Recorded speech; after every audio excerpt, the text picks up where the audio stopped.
This is an extract from the Leader Coronavirus Daily podcast by the Evening Standard and hosted by me, David Marsland. To hear the whole thing, search for it on your podcast provider. I'm pleased to report that the situation in Chernobyl is stable. In terms of radiation, I'm told it's the equivalent of a chest x-ray. No, Chernobyl is on fire. Shown on Sky Atlantic in the UK and HBO in the States, Chernobyl was a TV series about how a government responded to an event that threatened its people's lives. It came out last year, but during the coronavirus lockdown, it's been rediscovered by audiences with little else to do but watch TV. And now it leads the BAFTA Television Award nominations with 14 nods. Our digital showbiz editor, Rachel McGrath, with me over Zoom. Rachel, it came out before the pandemic, but I wonder if judges watching Chernobyl now weren't a little bit influenced by current events. Well, I mean, I think if anything, if they were going to be influenced by current events, they might go the other way and go for something completely escapist and totally wild. The BAFTAs are a strange one because the eligibility period is so off. Your shows have to come out so early.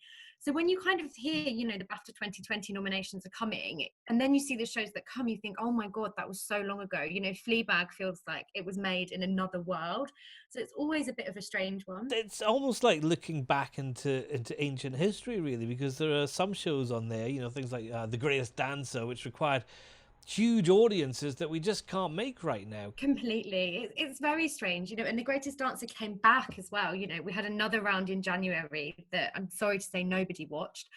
So it does feel very weird and slightly jarring to then see these, nominated for BAFTAs. It is an odd experience, especially given the kind of situation we're in at the moment.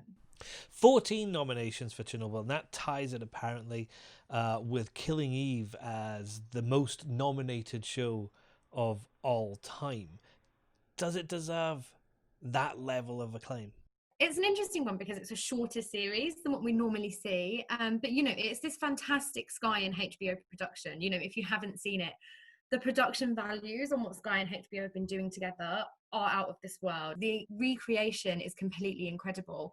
And the way that they took that story, which is a story everybody in it some way knows, and turned it into a suspenseful piece of television, I think really, really is completely remarkable. Is it watchable during a lockdown? Because it does feature a lot of stuff about people being locked down and what governments are up to and that kind of thing. Is it a bit too scary right now? Personally, for me, I think so, yes. I've been much more into the escapist television. I've rewatched a few things on the list. I've rewatched Fleabag.